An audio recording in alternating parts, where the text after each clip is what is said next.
Paz, pessoal do grupo, vamos dar início agora a essa aula que vai tratar principalmente acerca dos benefícios de estarmos inseridos dentro do plano da salvação. Já temos visto muitos, temos visto também de forma geral acerca do próprio plano da salvação, da sua autoria em Deus, né, e das diversas características de seu desenvolvimento. Então vimos, por exemplo, a nossa participação dentro do plano da salvação, a participação do Pai, do Filho e do Espírito Santo, né, da triunidade divina, que atuam intensamente dentro do desenvolvimento do plano. E vemos também as consequências de fazermos parte deste grande plano, né, de estarmos inseridos dentro dele. Quais são as mudanças que vão ocorrendo na nossa vida, as mudanças imediatas, as mudanças a curto prazo e o desenvolvimento ao longo da vida, com a concretização disso no plano da glorificação do nosso corpo, quando enfim fomos arrebatados e estivermos com Cristo na glória, vivendo eternamente com Ele e participando de uma outra forma de vida, né? Quando tivermos assim sido aperfeiçoados, dentro da questão tratando, por exemplo, da santificação. Agora, falando ainda sobre as consequências, né, os resultados que advêm da nossa participação dentro desse grande plano, vemos, por exemplo, o fato de sermos tornados família de Deus. Fazemos parte da natureza de Deus, do mundo de Deus, de uma forma diferenciada.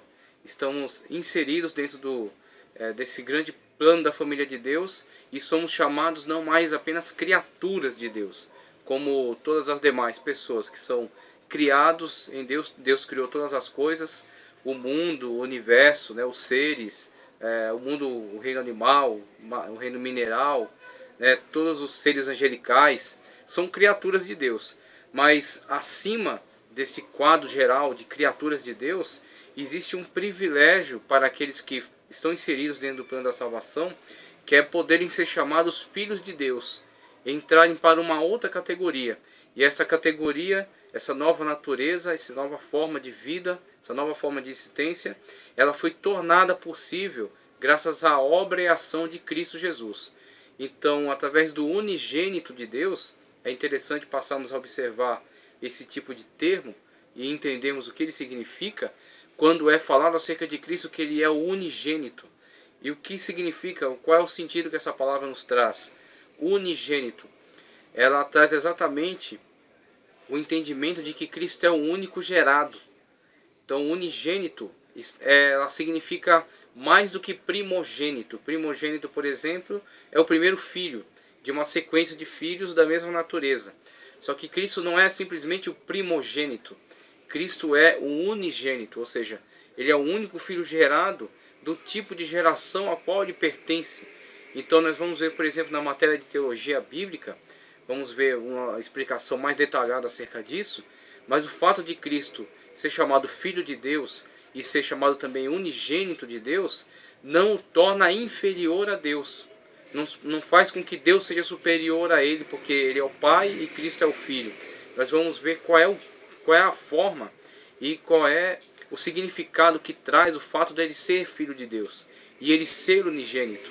Ele é o único que goza desta categoria de geração.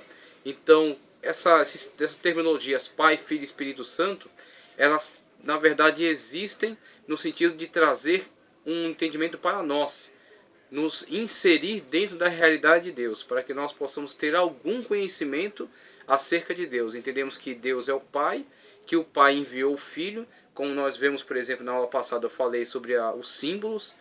Por exemplo, a questão de Abraão e Isaac é um grande símbolo, um símbolo que fala acerca do plano da salvação, que fala acerca da doação, do sacrifício.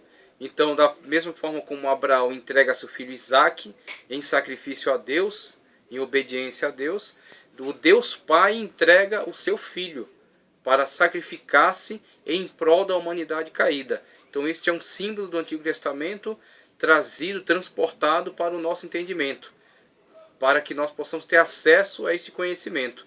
Então, da mesma forma que ali é usado este fato como um fato referencial, um fato simbólico, nós também podemos dizer que as terminologias elas têm um sentido elas têm uma atuação necessária de nos inserir dentro do entendimento desta realidade que está muito acima de nós.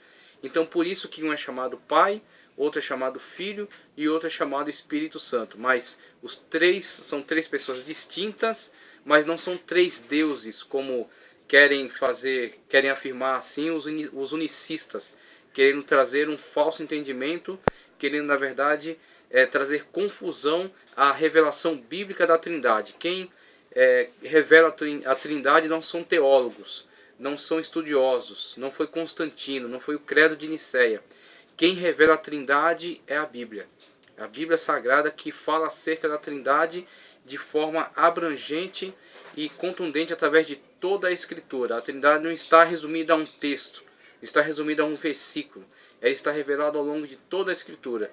Da mesma forma como a palavra onipotência não está escrito na Bíblia, mas em toda a Bíblia nós vemos que Deus é onipotente, Deus é onisciente, da mesma forma como não está escrito em lugar nenhum que Deus seja onisciente. Mas não é necessário que esteja escrito, porque toda a Escritura revela a onisciência de Deus, a onipotência de Deus, a onipresença de Deus. Também revela a Trindade divina, ou melhor, a triunidade, é um termo que pode até ser melhor aplicado ao entendimento desta realidade, a triunidade.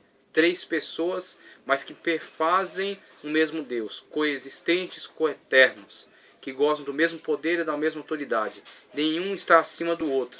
Apenas dizemos primeiro, segundo e terceiro por causa da limitação do nosso entendimento, porque não temos um termo melhor para isso. Mas são três pessoas que perfazem um Deus só, que gozam de uma mesma essência. Então, quando nós adentramos por esse tema, nós vemos que a segunda pessoa da Trindade, da triunidade, vamos dizer assim, o Filho, que é chamado também unigênito, é ele que nos faz participar dessa nova realidade. Que realidade é essa? A realidade de sermos chamados filhos de Deus. Somos chamados filhos de Deus por causa de Cristo Jesus. Nós somos adotados para a família de Deus em Cristo Jesus. Trazemos aqui alguns versículos que vão elucidar o tema. Por exemplo, Efésios capítulo 1, versículo 5, que diz: e nos predestinou para filhos de adoção. Preste bem atenção. Nos predestinou, o tema da predestinação já é um tema bastante tranquilo, já temos abordado ao longo de muitas aulas. Deus não predestina indivíduos, mas sim grupos. Qual grupo? O grupo daqueles que creem. Então nos predestinou, ou seja, aqueles que creem em Cristo Jesus para a salvação. E nos predestinou para filhos de adoção. Cristo é o unigênito, é o único gerado. Nós somos filhos por adoção. De que modo nos predestinou? Nos predestinou para filhos de adoção por Cristo Jesus, para si mesmo, segundo o beneplácito de sua vontade. Então a bondade da sua vontade, ou seja, não foi motivada por uma ação de reciprocidade, porque nós tenhamos feito algum bem, porque nós tenhamos algum merecimento, mas simplesmente o beneplácito, ou seja, a bondade que é inerente à sua vontade. A vontade é que ninguém se perca, mas que todos se salvem. A vontade de Deus é que todos cheguem a essa condição de filho. Então, por causa da sua vontade, nos predestinou para sermos filhos por Cristo Jesus, que é quem tornou possível a nossa adoção, por fazer de nós uma nova criatura, nos justificando, nos regenerando e nos santificando, fazendo-nos participar dessa nova realidade, a realidade de filhos de Deus. É sobre isso que vamos tratar nesta videoaula.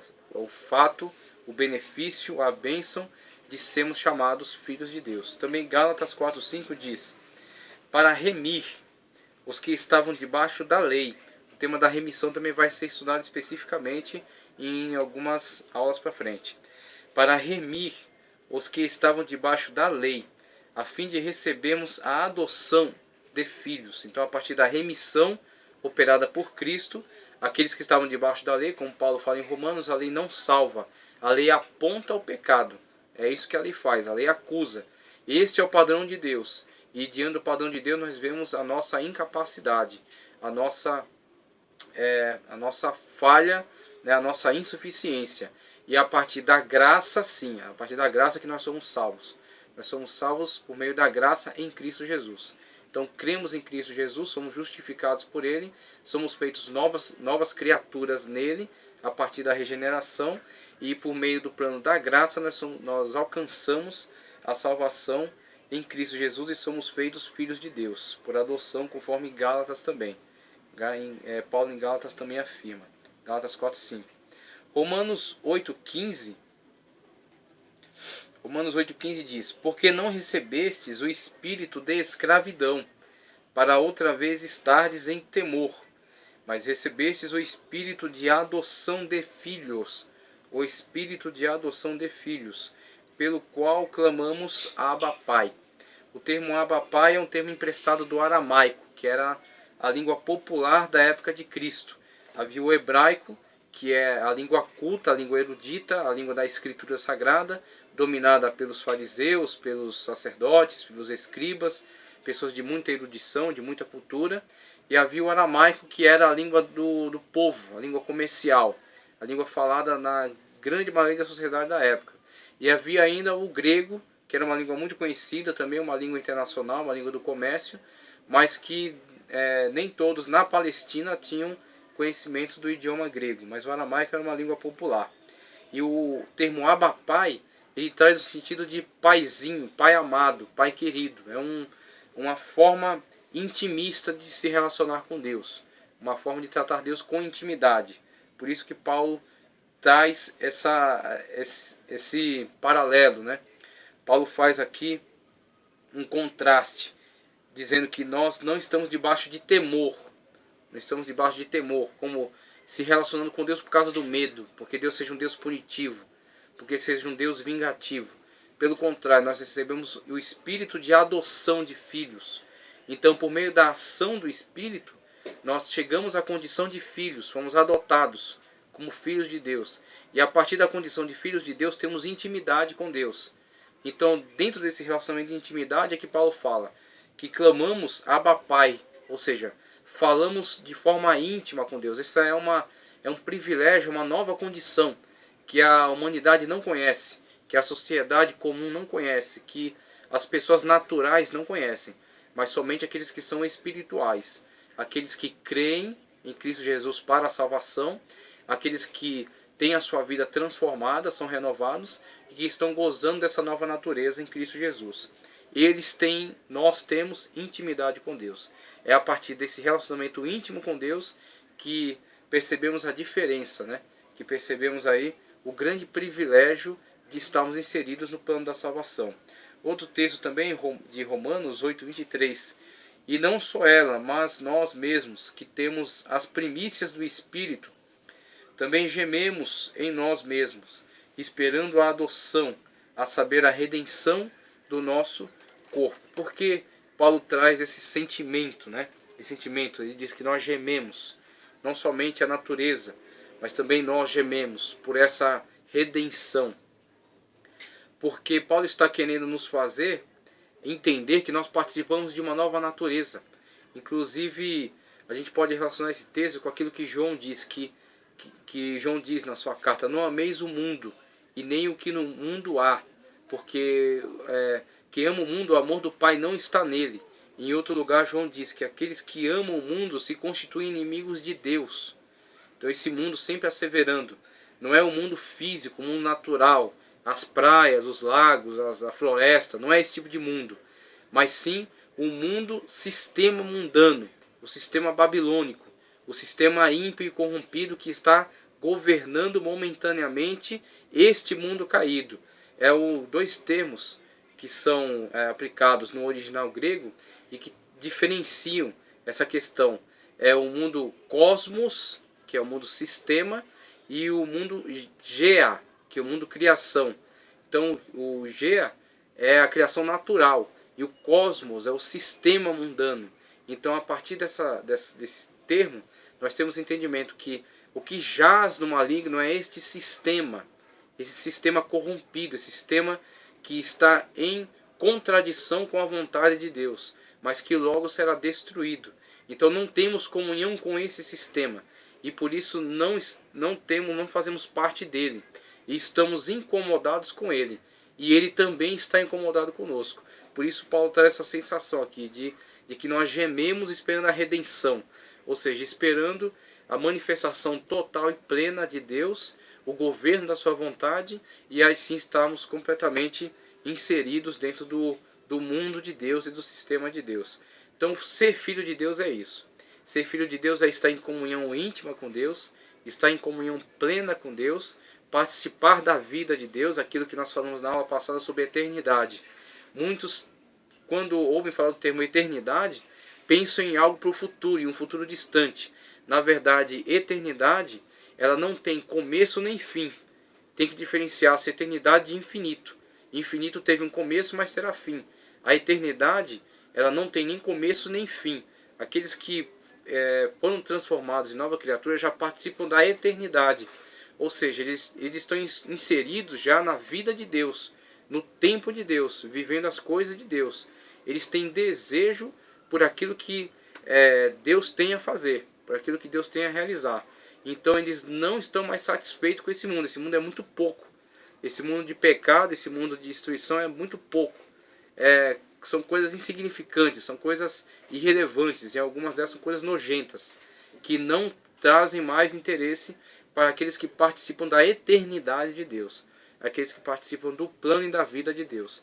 Então, ser filho de Deus é participar da vida de Deus, ser uma nova criatura e estar em contradição com esse sistema mundano, ímpio e caído. Então vamos ver tanto esse aspecto como alguns outros. Já vimos alguma questão acerca de adoção. Quem tornou possível o fato de sermos atualmente filhos de Deus foi Cristo Jesus. Somos adotados através de Cristo Jesus, da obra que ele realizou na cruz do Calvário, justificando-nos acerca da dívida que tínhamos com Deus, pagou a nossa dívida, nos justificou automaticamente, nos regenerando, fazendo de nós novas criaturas nele, para que passamos a viver de um novo modo de vida, e nos santificando, nos mostrando qual é a sua vontade e nos fazendo desejar viver conforme a sua vontade. Então a parte que ele faz é a parte que eu faço dentro do plano da santificação, que é separar-me das coisas do mundo e reservar-me, porque santo significa isso, reservado, separado, exclusivo. Reservar-me para Deus e a sua vontade. A partir dessa nova realidade, não somos mais somente criaturas, nós somos agora filhos de Deus.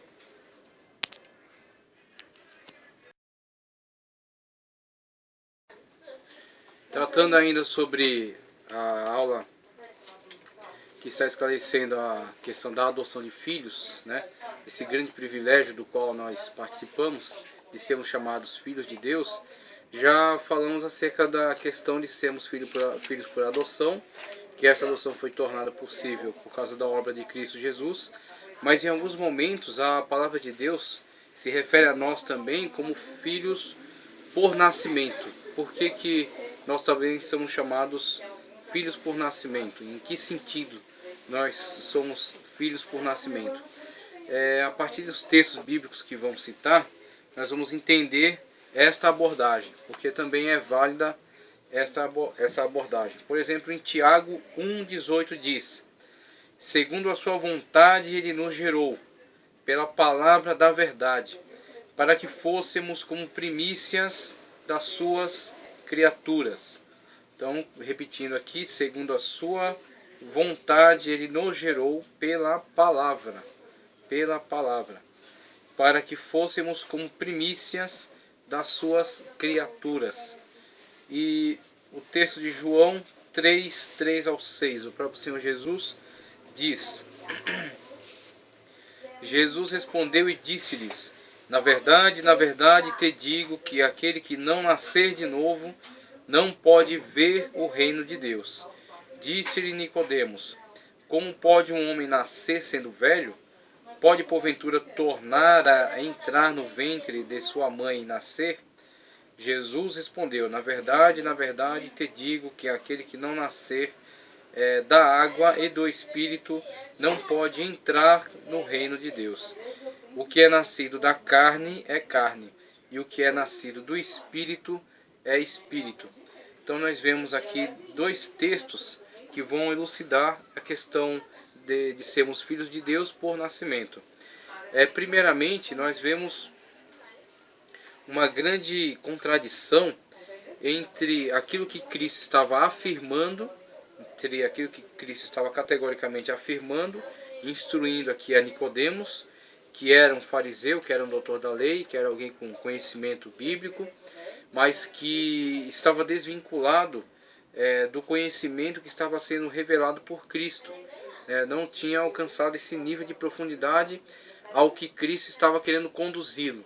Então existe uma contradição entre aquilo que Cristo está afirmando acerca do que é um filho de Deus, daquilo que ele está revelando, os parâmetros para ser um filho de Deus, para participar do reino de Deus, e o entendimento que Nicodemos tinha acerca disso. Então você vê que Nicodemos está pensando conforme um homem natural. Ele está pensando conforme um homem da carne. E a carne não no sentido de pecado, não necessariamente esse sentido, mas no sentido físico. Não está adentrando, não está deixando que a revelação da palavra e o entendimento espiritual interajam com a sua mente, interajam com o seu entendimento. E onde ele, de forma bastante natural, ele fala: será necessário o homem regressar ao ventre divino, ao ventre materno, e nascer novamente, o processo, o ciclo natural, retornar ao ciclo natural e nascer de novo, nesse sentido. E é onde Cristo contradita ele, onde Cristo vai falar que é necessário nascer primeiramente. Na verdade te digo que aquele que não nascer de novo, não pode ver o reino de Deus. Então, primeiro, Cristo contradizendo esse entendimento natural, puramente humano que ele está manifestando aqui. Cristo primeiro fala acerca do nascer de novo, que é o que começa a provocar dúvidas nele. Então, a partir deste atual nascimento, a partir desta atual vida e desta maneira de viver e de entender, nós não alcançaremos o entendimento sobre a realidade de Deus. Nós não alcançaremos o entendimento sobre as verdades de Deus, sobre a nova natureza que temos que viver em Cristo Jesus, que temos que viver em Deus. Então, é necessário a este homem primeiro nascer de novo. Primeiro, participar de uma outra realidade, participar de uma outra forma de ver a vida, uma outra forma de ver o mundo, uma outra forma de entender a sua vida, o mundo, de entender o plano de Deus na sua vida. Então, primeiro Cristo diz: é necessário nascer de novo. Esse seu entendimento é insuficiente, é isso que ele está dizendo. Essa sua forma de entender a vida é insuficiente. Ela não te conduz ao conhecimento divino. Ela não te conduz à realidade de Deus. Então é necessário você nascer de novo. A partir dessa provocação e que Nicodemos manifesta aí a sua não compreensão, o seu não entendimento, aí Cristo traz para ele: necessário é nascer da água e do Espírito. Então, quando ele manifesta agora esta verdade, essa necessidade de nascer da água e do Espírito, ele está começando a trazer o Nicodemos para o entendimento daquilo que ele está revelando. Então, nascer da água, por exemplo, nós vamos ver a simbologia, a importante simbologia que a água tem no contexto bíblico. Quando você vê, por exemplo, o cerimonial do batismo, que é uma memória acerca da nossa morte e ressurreição. Porque o batismo em si não santifica, não purifica, não salva. O batismo pelo batismo. O batismo é o memorial de uma realidade interna. É o memorial de uma realidade interior, de uma realidade espiritual. É um memorial físico de uma realidade espiritual. Então, o que o batismo revela? O batismo revela morte da antiga natureza, morte do antigo homem, morte do homem caído em pecados, caído em condenação, e ressurreição da nova criatura. Ele é o memorial disso. Ele cumpre essa função. Por isso que quando Cristo se batiza, ele se batiza somente para cumprir toda a justiça. Porque ele não necessitava de morrer e nascer. Porque ele estava em santidade constante. Agora ele cumpre esse memorial, como ele mesmo diz, para cumprir toda a justiça. Ele veio ser nosso exemplo em tudo. Então ele precisava também cumprir este memorial. Mas ele simboliza isso: morte e ressurreição. quando vemos, por exemplo, Israel foi trazido, né, da escravidão do Egito, inserido em Canaã, mas teve que passar pelo Mar Vermelho. E o Mar Vermelho cumpre também uma simbologia de batismo. É como saindo do Egito, do mundo, as águas do Mar Vermelho encobrem o mar se abre, eles passam, né, por terra seca, e a partir do momento que eles são submersos dentro das paredes de água do Mar Vermelho, é uma simbologia de batismo. Eles saem do outro lado em demanda de Canaã, já como novas criaturas, saindo de condição de escravo para a condição de filhos de Deus, de libertos. Então é uma simbologia. É necessário nascer da água e do Espírito. A partir dessa passagem da morte para a vida, este novo homem que morreu e que foi submerso e agora emerge uma nova criatura, um novo homem, ele não vive conforme a carne. E é onde Paulo, por exemplo, faz esse contraste entre viver pela carne e viver pelo Espírito. Nós vamos ver em Romanos. Aquele que vive pela carne é o homem natural, é o homem carnal, é o homem destruído, o homem deturpado pelos seus pecados, que tem a sua mente deturpada pelo pecado.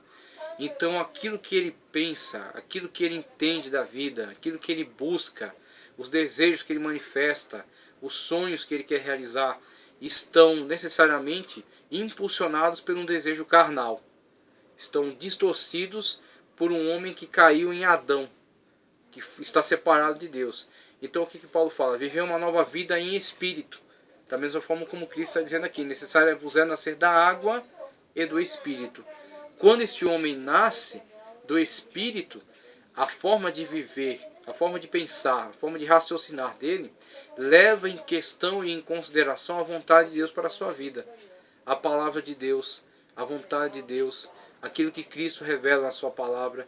Ele pensa o que Cristo faria se estivesse no meu lugar, porque não vivo mais eu, mas Cristo vive em mim. É isso que Paulo declara. Por que ele pode declarar isso? Porque ele passou por essa realidade aqui. Ele nasceu da água e do Espírito. Então o Espírito Santo governa. E aí em Romanos ele pode falar que nós somos templo e morada do Espírito de Deus. Então o Espírito de Deus não somente está na minha vida, eu sinto a presença dele, como muitos gostam de afirmar. Eu sinto o Espírito de Deus, eu me alegro, eu choro, eu pulo, eu canto. Isso é muito bom, mas não é suficiente. O Espírito de Deus precisa estar na direção da sua vida. E tudo que você faz, tem que levar em consideração exatamente os impulsos do Espírito de Deus. Quando o Espírito de Deus manifesta contrariedade em relação a alguma coisa, você vai tomar uma decisão ou vai tomar uma atitude que o Espírito de Deus não se alegra com isso e manifesta isso na sua alma. Você sente de alguma forma que o Espírito não é a favor disso. Ou quando o Espírito de Deus te impulsiona a realizar a obra de Deus. A obra de evangelismo, de oração, de consagração, de estudo da palavra, de viver uma vida em honestidade, viver uma vida correta nos padrões morais e éticos. Então é impossível uma pessoa que se diz um servo de Deus, se diz um filho de Deus, e não atendendo, e viver uma vida sem atender aos impulsos do Espírito, que é aquilo que vai ser tratado em Coríntios também, acerca dos frutos do Espírito. Diferente dos dons. Uma coisa são dons, outra coisa são frutos. Os frutos do Espírito são exatamente aquilo que torna este homem diferente dessas demais pessoas que não gozam dessa natureza, que não gozam dessa nova realidade. Então, viver a partir dessa nova realidade, é isso que é o Filho de Deus por nascimento. Lembrando-se sempre que ele foi tornado Filho de Deus por causa de uma condição criada por Cristo Jesus. Só é possível porque Cristo Jesus tornou isso possível. Ele é adotado em Cristo Jesus. Agora, a partir do momento que isso começa a se realizar na vida dele, ele participa de uma nova realidade. Essa nova realidade que ele participa é por quê? Porque conforme Tiago, ele foi gerado pela palavra. A palavra de Deus. A palavra rema. A palavra criadora. Então ele foi gerado pela palavra de Deus. E outra coisa, ele nasceu da água e do Espírito. Então ele torna-se, não vive mais uma vida como ele vivia antigamente. Ele vive uma nova modalidade de vida.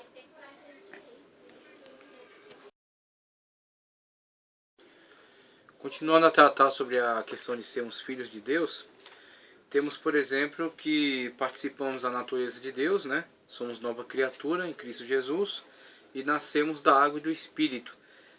Então tudo aquilo que faz parte da natureza de Deus, acerca da sua santidade, tudo aquilo que compõe a sua natureza, sua justiça, seu amor, né, sua benignidade, tudo isso tem que estar inserido agora na nossa vida. Isso vai ser produzido em nós por meio dos frutos do Espírito. Então o Espírito Santo está em nós e vai gerar frutos. E esses frutos vão nos tornar cada vez mais semelhantes a Deus. Agora, tudo aquilo que em Deus é perfeito e é pleno, em nós é relativo. Então é isso que nós temos que entender em relação à diferença entre nós, como filhos de Deus, e Deus Pai. Então tudo aquilo que em Deus é perfeito e é pleno, em nós vai ser relativo. Então nós manifestamos aspectos da natureza de Deus, mas todos esses aspectos, todos eles de forma relativa, porque nós somos seres limitados. E como já falamos em outro momento, esse processo vai se tornar pleno no momento da glorificação do nosso corpo, quando fomos tornados perfeitos em Cristo Jesus e participamos de uma nova natureza. Mas tratando ainda sobre essa questão de termos, né, manifestarmos em nós esses aspectos da nossa nova natureza em Cristo Jesus, temos, por exemplo, que quando passamos a manifestar essa nova natureza, logo teremos uma guerra interna, um conflito interno. Inevitavelmente passaremos por uma crise de conflito interno. E essa crise ela se desencadeia por causa da guerra que existe entre a carne e o espírito. Porque continuamos sendo pessoas de carne, né? Não somos arrancados dessa natureza, nós continuamos nessa natureza de carne, esta carne onde jaz, né, o pecado, inclusive como Davi fala que fomos gerados em pecado. Davi fala acerca de si mesmo: em pecado me gerou a minha mãe. Então, através de geração por hereditariedade, temos a transmissão do pecado. Então esse pecado está presente em mim, está presente no meu corpo, na minha carne. Então esse pecado que está presente no meu corpo, na minha carne, ele está em conflito com a minha nova natureza espiritual, com a natureza que estou manifestando através desse novo nascimento, essa nova vida em Cristo Jesus. E esse conflito entre a carne e o espírito, entre a natureza caída em pecado, que Paulo fala que devemos crucificar o homem caído em pecado, para que o novo homem possa se levantar, o novo homem possa nascer. Esse conflito ele é muito bem exemplificado no texto da carta de Paulo aos Romanos, no capítulo 8, a partir do versículo 14, que diz: porque bem sabemos que a lei é espiritual, mas eu sou carnal, vendido sob pecado. Porque o que faço não aprovo, pois o que quero isso não faço, mas o que aborreço isso faço. E se faço o que não quero, consinto com a lei que é boa. De maneira que agora já não sou eu quem faço isto, mas o pecado que habita em mim.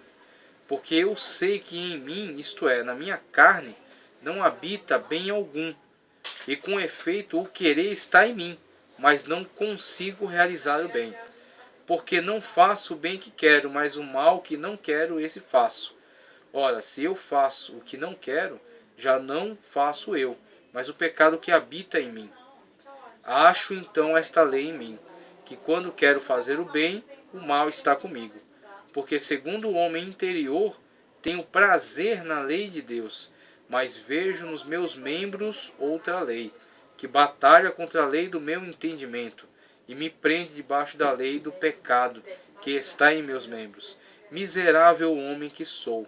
Quem me livrará do corpo desta morte? Dou graças a Deus por Cristo Jesus, nosso Senhor, assim que eu mesmo com entendimento sirvo a lei de Deus, mas com a carne a lei do pecado. Então, quando Paulo está falando acerca desse grande conflito, do bem que eu quero fazer, mas não faço, e do mal que aborreço, mas que realizo, Paulo está falando exatamente do conflito entre A lei do pecado que está na carne, que está no corpo, que é recebido por hereditariedade e do qual só nos livraremos plenamente e completamente na glorificação do corpo e pelo qual temos que trabalhar no sentido de sujeitarmos, é isso que nós fazemos em relação à nossa carne. Nós não apagamos todos os efeitos da ação do pecado que está na carne e da ação do desejo carnal que está nos meus membros, como Paulo fala no texto aqui. O que nós fazemos é sujeitar a carne. Nós sujeitamos a carne através de ações de santificação. E aí entra tudo isso que nós estamos constantemente reafirmando. A questão da santificação por meio do jejum, que é mortificação da carne, através da leitura da palavra, que é a aquisição de sabedoria divina para uma nova vida, um novo modo de viver, através de oração, que é fortalecimento do homem espiritual e da comunhão com Deus, em detrimento do homem carnal, que está em comunhão com o pecado. Né? Então, a partir dessas ações que nós tomamos em prol da nossa vida espiritual, nós fortalecemos o homem espiritual para sujeitar o homem carnal. Mas o que nós podemos fazer em relação a isso é a sujeição deste homem carnal, e não a sua aniquilação total. Ele continua vivo, e é onde manifesta-se, por exemplo, nesse texto aqui, excelente de Paulo. Paulo teve muita coragem, Paulo teve muita sabedoria, teve uma revelação divina muito plena, ao trazer para nós, imprimir nesse texto aqui, a grande luta que existiu com Paulo e que existe conosco.